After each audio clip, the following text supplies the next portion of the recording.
recipient, the one and only Chris Yuhasz.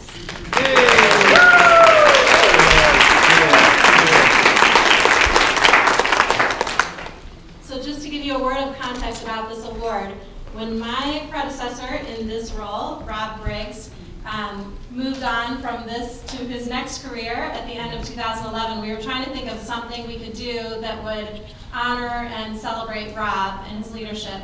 He had already received like every award ever invented, and he had every type of plaque and contemplative plate and every other thing you get in Akron. So we came up with the idea of the Glass Half Full Award, which actually we had an artist create a beautiful glass that was more than half full of like sparkles, and it's at his home. The purpose of the award was to recognize the signature elements of his leadership, which were leadership itself and optimism. So anybody who knows Rob knows he's all about optimism. He's the most upbeat, persistent leader you'll ever find. And we told Rob that every year, in his honor, we would get back together and we would pause everybody's busy schedule and we would award this honor to one of our nonprofit partners in the community who exemplifies these traits. So when we sort of got them all on a piece of paper, the traits are recognized excellence in nonprofit leadership and management, optimism and warmth, demonstrated collaboration with other key community stakeholders, engaging demeanor and determined approach, and innovative and inspirational work style. So that's what you have if you get this award. And as proof of that fact, I will introduce a couple people who are here today who have received the award in years past. Rob, unfortunately, was not able to be with us today, but he was obviously the first recipient. Susie Graham received it in 2012 from Downtown Urban Partnership, and she is here. Noelle Beck from First Glance received it in 2013. She is also here. Darren Weimer got it the year after that from Summit Education Initiative, and he is also here. And Grady Appleton from East Akron Neighborhood Development Corp received it last year, and unfortunately Grady is not able to be with us today. So we have some icons in our presence here, and Chris joins them today. Real quickly before I tell you a little bit about Chris, although most of you already know about Chris, I want to introduce the other GAR Foundation family members who are here. So Kirsten Toth is our Senior Vice President. She is a card-carrying member of the Chris Yuhasz fan club. But she is also a professor at the University of Akron this quarter as part of her quest to get her PhD. So she has to teach tonight, so she sends her love. Tracy Buckner, our program officer. Raise your hand, Tracy. Oh, there she is. Dina Eunice, our communications manager, right here. Julie Watson, our grants manager. Here's Julie, here she is. And Lisa Yates, our operations coordinator. Great. I'd also like to introduce Roger Reed, who is one of our trustees here at GAR Foundation. Okay. Let me tell you just a little bit about Chris Yuhasz. I'm not going to read all of this, but I got to tell you a couple things. So Chris currently serves as the Director of Strategic Engagement for Akron Metropolitan Housing Authority. In this role, she is responsible for representing AMHA in the community. We all know this because she is omnipresent. Like, there might be 6 of her because I see her everywhere. And she leads a lot of collaborations with other community organizations in an effort to improve the quality of lives of AMHA residents. Those of us who live in this community might take it for granted, but our housing authority is actually nationally recognized and does all sorts of things that other housing authorities don't do in terms of being really proactive in helping people to not only live there successfully right now, but to have a more promising trajectory for the rest of their lives. So a lot of that work is what Chris is all about. She's involved in quite some number of early childhood initiatives in town. She created AMHA's Early Childhood Initiative in 2007, and this says she was very involved in the planning and implementation of programming at the Reach Opportunity Center at Summit Lake. That's the understatement of the year. So, she started by finding all the money for it. Every element of planning and every element of ongoing operations, implementation, friend-raising, fundraising, everything you can imagine. That entire place exists in large part due to Chris and her efforts. She's on a number of boards and councils. She's on the advisory council of the Summit County First Things First, which is responsible for early childhood planning and system building under County Executive Eileen Shapiro, who is here. Thanks for coming, Eileen. She's also a member of the Summit on Children Task Force. She serves on the board of the Nightlight. Curtis here, a little shout out for the Nightlight. She was past president of Leadership Akron Alumni Association Board. We have the current board chair, Nick Browning, here as well. And she's done like everything else too. Summit County ADM Board, Heart-to-Heart Communications, Elves and More, Project Learn, probably some others I'm forgetting. Prior to her current role, and this was, I never knew this, but this makes sense with everything now. So Chris used to be the director of HR at both AMHA and at Edwin Shaw. One thing you know about Chris, if you've been around her at all, is she has an amazing eye for talent. In fact, I mean, so we have Emily Bean here. We currently have the Burt D. Morgan Foundation, who was one of Chris's hires. We got Rochelle Wardell, another one of Chris's amazing hires, who's now working with United Way. So she finds amazing people, trains them, gives them all the right habits, and off they go to other organizations in the community. Eventually, you get to keep them for a while, and then we got to share. And that is really a huge contribution to the entire community, and I always wondered why you're so good at it, but now I know. Chris and her husband, Jeffrey, who is here, live in Akron with their 6 feline children. I knew you had cats. I mean, anybody who follows Chris on Facebook knows she has cats. And I knew there were, like, for sure more than a handful, but 6, we learned.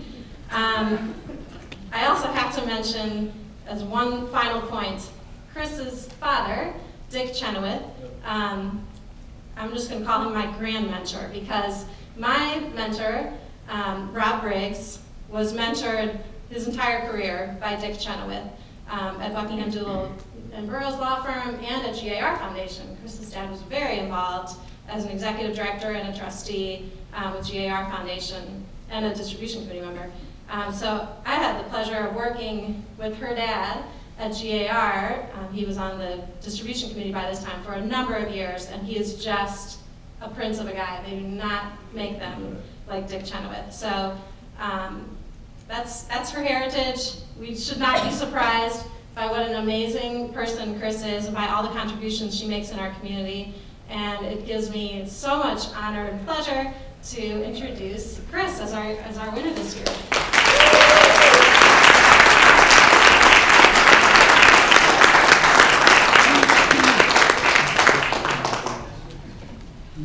Well, that was a little more than I expected, but thank you, Christine. And it is really special to be receiving this award because of my relationship and my family's relationship with Rob and with Christine and with the GAR Foundation.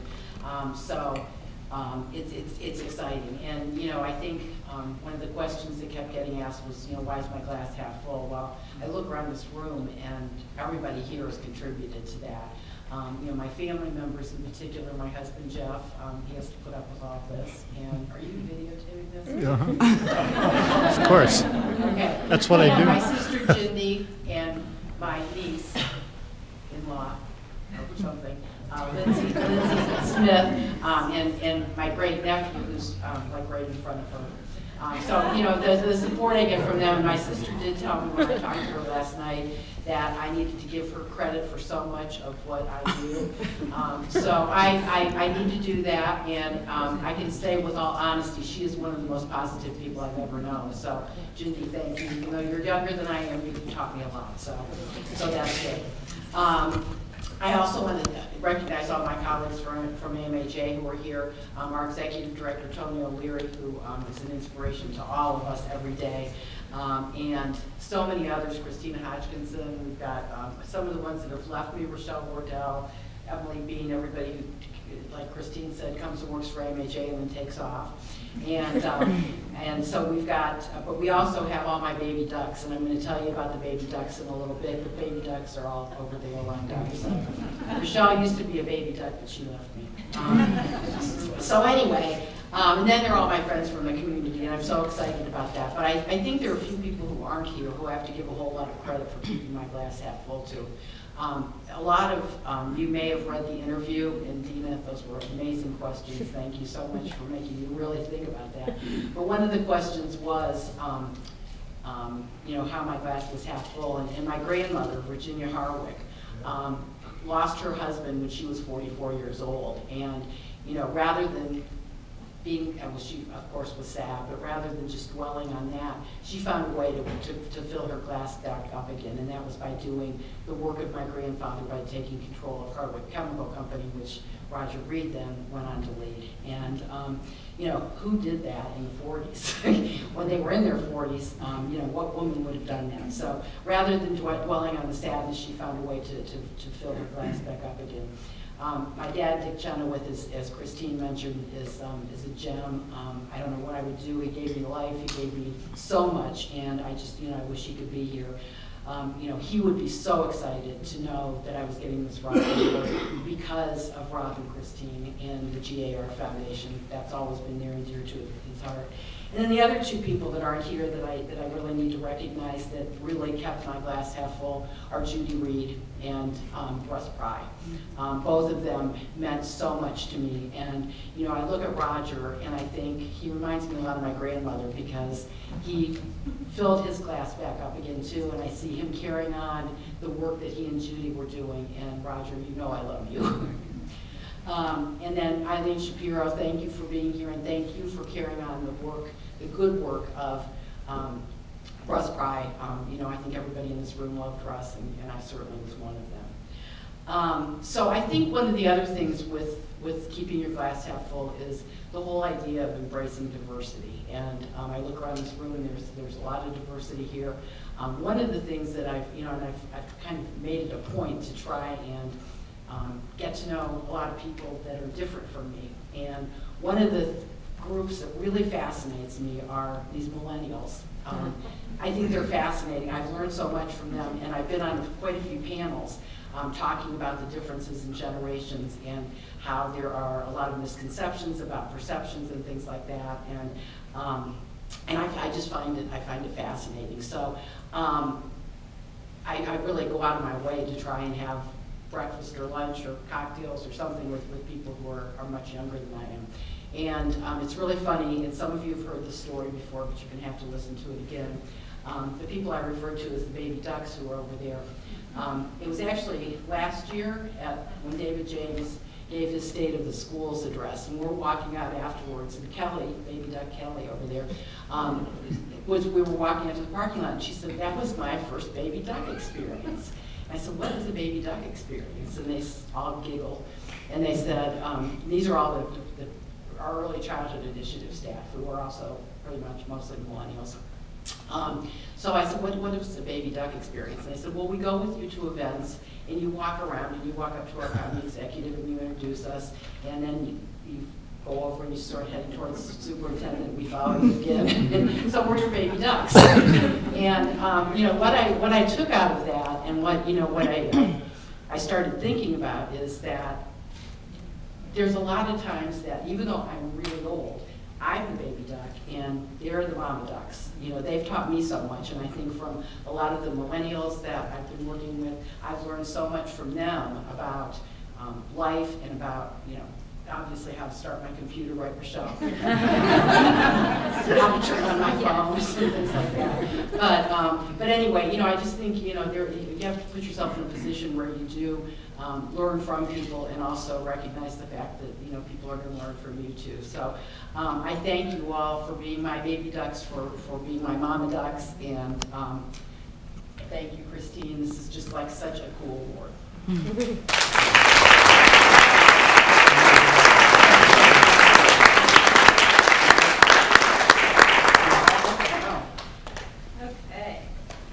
We got kittens, we got ducks.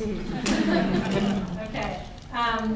So one of the exciting parts of the Glass Half Full Award is that we do give a little bit of funding to the organization that our award recipient leads. So I would like to present two things to Chris. first, I have a check for $5,000 for building for tomorrow, which we hope will help you to continue your amazing work that you do there. And then secondly, and I think this maybe started when we had Darren as an award recipient. We thought all of these people we choose are such celebrated leaders, we don't want to give them one more tchotchke. So instead, we asked you, who would you like us to give something to? And actually, it's because Darren, we had no idea what to get you. Like when it was Susie, we're like, oh, we'll get her this beautiful glasses, I think. But with you, we were like, yeah, why?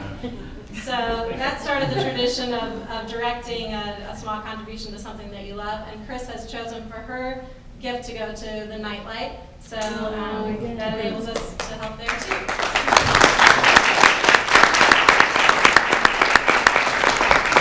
And the very last thing, Lisa actually wanted me to do the Vanna White up here.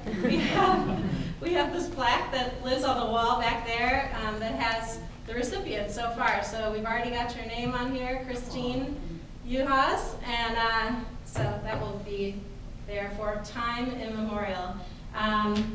And lastly, I want to say everybody needs to do us a favor and eat a lot because we're trying to not eat as much, and all these leftovers will sort of sabotage that plan. And of course, go Tribe, have fun. We're going to wrap up around 5:30, but we hope you all have fun socializing and eating a lot. Thank you for coming.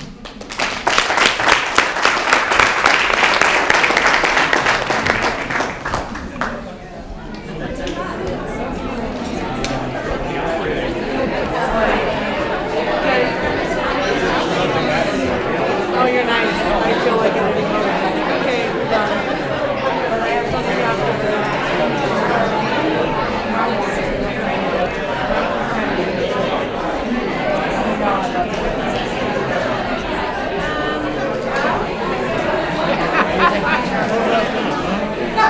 All right. Big award recipient over here. First grade.